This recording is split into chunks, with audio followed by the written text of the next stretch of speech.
जगन्नाथपुरी में लक्ष्मी जी भ्रमण कर रही थीं, जगन्नाथ भगवान की पत्नी लक्ष्मी, और पूरे पुरी क्षेत्र में भ्रमण करते करते उन्होंने देखा कि मैं किस पर कृपा करूं।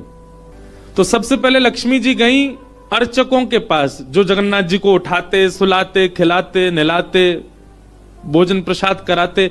बोले ये अर्चक हैं, पहले अर्चकों को देखें, इनके यहाँ किसी परिवार में अगर हमको कृपा करनी हो तो लक्ष्मी जी सब अर्चकों के घर में गई।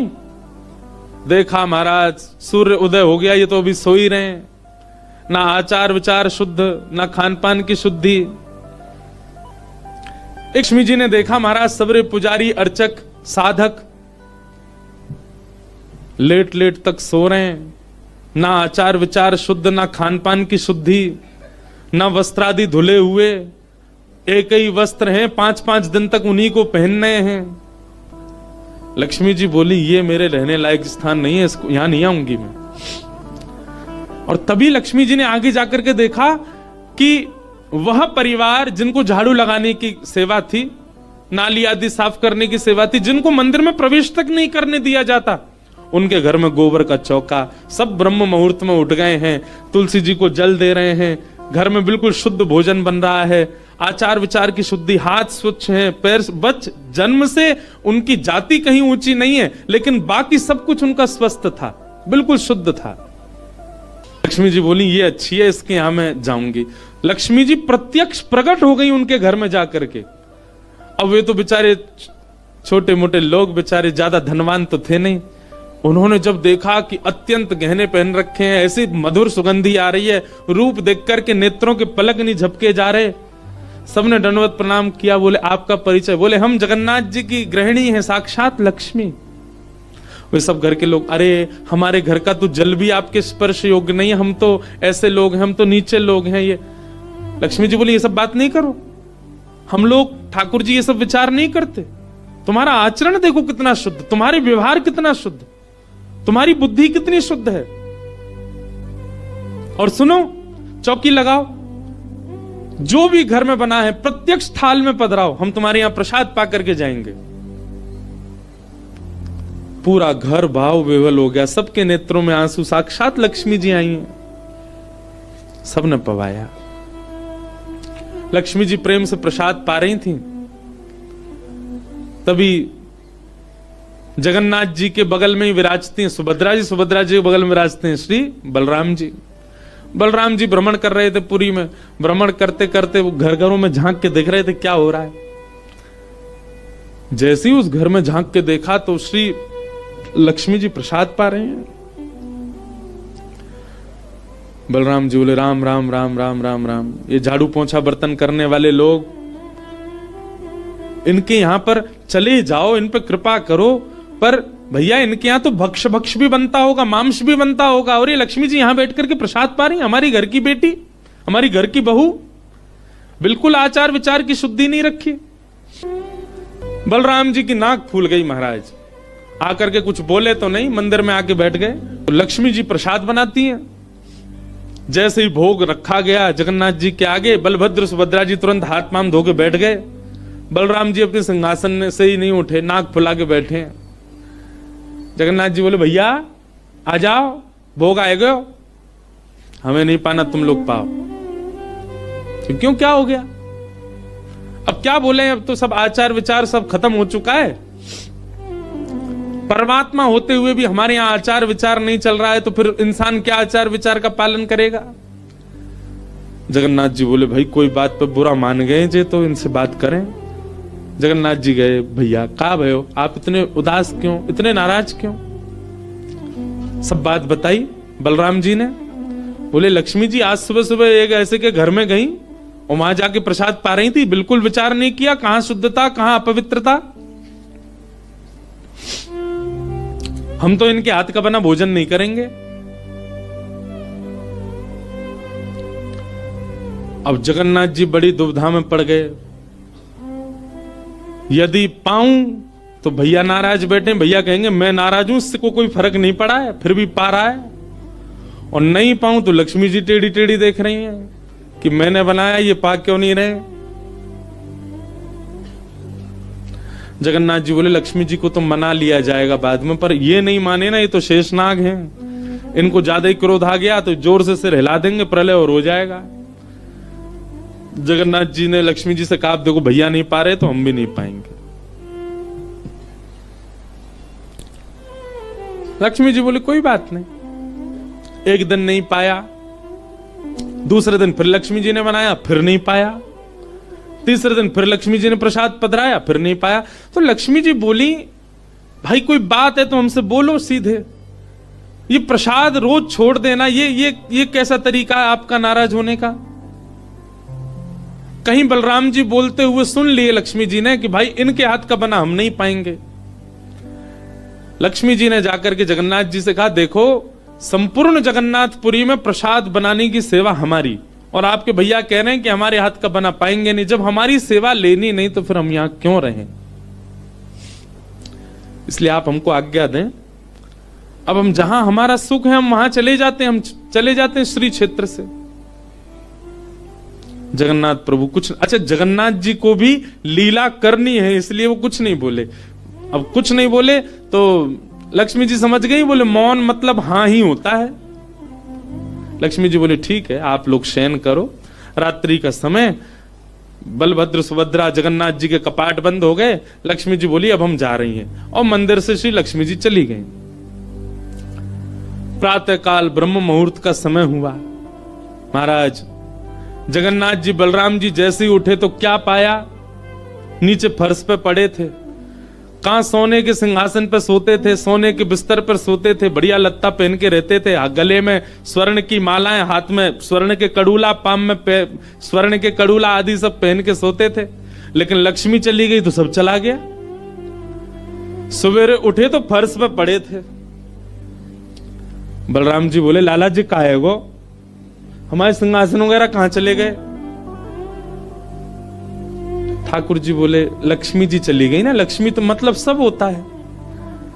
बलराम जी ने अपनी तिजोरी जाकर के खोली, सबरे वस्त्र चले गए, आभूषण चले गए, सब आयुध चले गए, फटे पुराने मैले कुचैले बिना धुले महीनों के सालों के वस्त्र पड़े थे। और यही होता है, लक्ष्मी जाती है तो यही रह जाता है। लेकिन बलराम जी भी अपनी पूरी उसमें थे, बोले कि हम भी कुछ नहीं कहेंगे, ठीक है जैसे हैं वैसे रह लेंगे, कोई लक्ष्मी जी के जाने से हम पे फर्क थोड़ी पड़ रहा है। चल लाला भोजन को समय है गयो, प्रसाद पामे। ठाकुर जी बोले कैसे प्रसाद पाएंगे, प्रसाद तो लक्ष्मी बनाती है, लक्ष्मी चली गई, खुद ही बनाना पड़ेगा। बोले हाँ तो हम पे कोई बनावी कमी, हम दोनों मिलके बनाएंगे। कृष्ण बलराम दोनों गए रसोई घर में, जाकर के देखा तो महाराज वहां से अन्न दाल चावल सब चले गए, क्योंकि सब लक्ष्मी से ही आते हैं। कहां तक कहें चूल्हा जलाने की लकड़ी भी नहीं बची, वो भी लक्ष्मी से ही आती है। लक्ष्मी गई और सारी श्री लेकर के चली गई अपने साथ। अब तो दर्शनार्थी आने बंद हो गए, क्यों, मंदिर की श्री भी चली गई। जगन्नाथ जी और बलराम जी चुपचाप बैठे हैं अपने सिंहासन पर, भूखे प्यासे बेचारे, आंख बाहर निकल आई। बलराम जी बोले लाला, बोले हाँ 2 दिन है गए लाला, भोजन ना एक कियो, और 2 दिन पहले गुस्सा में ना कियो, 4 दिन है गए, और कछु है भी ना, कहा करें। ठाकुर जी बोले दाऊ दादा एक काम है सके, बोले कहा। बोले समुद्र के किनारे स्वर्ग आश्रम है जहां पर लोगों की अंत्येष्टि होती है। बोले हाँ, मैंने एक बार देखा था वहां पे लोग कटोरा लिए बैठे रहते हैं और उनको कुछ ना कुछ मिल ही जाता है, आपकी आज्ञा हो तो वहीं चलें, कछु तो मिल जाएगा। लाला पूरी दुनिया काकेगी, बताओ कृष्ण बलराम क्या कर रहे हैं ये। बोले ऐसे थोड़ी जाएंगे, रूप बदल के चलेंगे, कछु तो मिलेगा, पेट तो नहीं भरेगा हमारा। लक्ष्मी जी तो आएंगी नहीं, नाराज होके चली गई। बलराम जी बोले हाँ हाँ जान दे, ये बहू के बड़े नखरे हैं, चली गई तो काम का भूखे रहेंगे, चल लाला मेहनत करके उद्यम करके भिक्षा मांग के पालेंगे। और श्री कृष्ण बलराम दोनों छोटे से बालक का रूप धारण करके गए और स्वर्ग आश्रम के बाहर कटोरा लेके बैठ गए, कोई कुछ तो दे जाएगा। ठाकुर जी और बलराम जी अपनी झोली फैला के जय जगन्नाथ मैया तेरा भला हो, कुछ दो। और कोई कुछ नहीं दे। एक ने तो डांट दिया, बोले हे छोटे बालकों क्या करते हो, विद्यालय जाया करो, पढ़ाई लिखाई किया करो, क्या बचपन में आके बैठ गए हो यहाँ पे। बलराम जी बोले लाला ही तो बहुत डांट रही है। ठाकुर जी मनी मन कहें और कर लो अपमान लक्ष्मी जी का। इतने में ही एक महात्मा आए, उन पर धन तो था नहीं, उनके पास में बस मूड़ी थी, महात्मा जी के पास भेल थी, भेल। ठाकुर जी ऐसे झोली फैला के बैठे, बलराम जी भी। तो महात्मा जी ने क्या किया, ऐसे करके लो बच्चों, लो पालो, पेट भर लो। बलराम जी बोले लाला एक समय को भोजन तो मिल ही गयो। ठाकुर जी बलराम जी दोनों खुश हुए। लक्ष्मी जी ने दूर से देखा, ए पवन देव जोर से बहना प्रारंभ करो। ऐसी जोर की हवा चली महाराज, सबरी मूड़ी उड़ गई। बलराम जी और ठाकुर जी पीछे पीछे भागे, मूड़ी सबरी उड़ गई।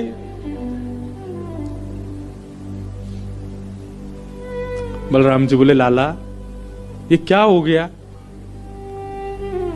बोले भैया हम संकोच में कुछ कहते नहीं, आप बड़े भैया, पर हम एक बात कहें, ये लक्ष्मी के बिना सब हाल हो रहा है हमारा। ठीक है बहू है, आपने समझा देते, आप भी बिल्कुल नाक फुला के बैठ गए, गुस्सा है के बैठ गए, चली गई बेचारी। यदि वे प्रसन्न हो जाए तो फिर सब ठीक है जाएगा। अरे ना बेटा कोई बात नहीं, हम तो क्षमा मांग लेंगे, तेने पहले क्यों ना कही मोते। ठाकुर जी बोले अब कोई बात नहीं, अब चलते हैं, ढूंढे उनको कहां है। पूरे पुरी में ढूंढा, कहां है लक्ष्मी जी। लक्ष्मी जी उसी कन्या के घर में थी, उसी घर में थी जहां देख करके बलराम जी को हीन भावना आ गई थी। बलराम जी लेके गए, लाला यही घर में बैठी जब मैंने देखी काई। वहां जाकर के देखा तो महाराज उस घर में बिल्कुल जैसे मंदिर की रौनक होती है, ऐसी रौनक उस घर की हो रही थी। फर्श लगे हुए हैं, बढ़िया सोने चांदी के बर्तन रखे हैं, एक जगमगा रहा है मणियों से पूरा घर भवन। और बाहर बैठ करके उस महिला के जिसके ऊपर कृपा की थी लक्ष्मी, उसके बालक भर भर के सामग्री दे रहे हैं लोगों को, भोजन की सामग्री, वस्त्र ले जाओ, ये ले जाओ, कोई गरीब कन्या के लिए धन ले जाओ, राशि ले जाओ, सोने की मोहर ले जाओ। लक्ष्मी जी बैठी है घर में। ठाकुर जी बोले अब लक्ष्मी जी तो नाराज हैं, भैया एक काम करें, हम भी लाइन में लग जाएं, कछु मांग लें, लेके चल दें। जैसे ही ठाकुर जी और बलराम जी लगे कतार में, भीतर से लक्ष्मी जी को देख के दया आ गई। मेरे प्राणनाथ, ये चाहे तो सर्वसमर्थ हैं, परंतु बलराम जी को बताने के लिए पूरी लीला कर रहे हैं। लक्ष्मी जी तुरंत बाहर आई और दोनों को इशारा किया, आप लोग इधर आओ। बलराम जी बोले देख बहू तू नाराज मत हो, हम ते गलती है गई, और वैसे गलती तेरी भी कम नहीं, तो को नहीं जानो चाहिए ऐसी जगह। लक्ष्मी जी बोली दाऊ दादा, ठाकुर जी के लिए सब अलाव है, हमारे लिए इतने बंधन। वे किसी भी भक्त पर कृपा करने जा सकते हैं, वहां पर जात पात नहीं देखी जाती, वहां पर यह नहीं देखा जाता कि भजने वाला कौन है, ब्राह्मण है, क्षत्रिय, वैश्य कौन है, सब पर वो अनुग्रह कर सकते हैं। तो फिर हमारे ऊपर इतनी रोक टोक क्यों? और किसी के जन्मगत व्यवहार से उसका पूरा जीवन नहीं आंकना चाहिए, उसके स्वभाव व्यवहार से देखना चाहिए कि वो है कैसा। कहां आप कहते हैं कि ब्राह्मण सर्वश्रेष्ठ, और वो देर देर तक सो के उठ रहे हैं, उनके यहां शुद्धि नहीं, वस्त्र 4-4 दिन तक पहन रहे हैं, एक महीना एक ही धोती में निकाल रहे हैं। आप कह रहे हैं कि वो श्रेष्ठ, और ये लोग जो इतनी पवित्रता का ध्यान रखते हैं, इन पर कृपा ना हो। हमारे अनुसार तो जो अपने कर्म से शुद्ध है वो शुद्ध है। बलराम जी और ठाकुर जी दोनों मान गए, जैसी आपकी इच्छा। बोले नहीं, आज के बाद हम आपसे एक नियम चाहते हैं। क्या? बोले श्री जगन्नाथपुरी में नियम कर दीजिए। बोले क्या? जिस महाप्रसाद को ब्राह्मण पाएगा उसी महाप्रसाद को शूद्र भी पाएगा, दोनों को समान फल मिलेगा। और यहां महाप्रसाद का ऐसा नियम रखा जाए कि अगर एक ही पत्तल में दोनों बैठ करके पालें तो दोनों को समान पुण्य प्राप्त होगा। महाप्रसाद पाते ही, अन्य तीर्थों में तो बहुत साधन करने पड़ेंगे, पर पुरी में आकर के कोई एक दिन का भी यदि महाप्रसाद का पाले तो उसको सर्व साधनों का फल प्राप्त हो जाए। और किसी भी प्रकार से यह ना देखा जाए कि कौन किस वर्ण का है, वो स्वभाव से शुद्ध होना चाहिए। हम सबको हृदय लगावें। अगर ये सब आपको मंजूर हो तो मैं राजी हूं। राजी हुए और तब से श्री जगन्नाथपुरी में ये सब नियम नष्ट कर दिए गए। महाप्रभु जी सबके लिए सुलभ हो गए।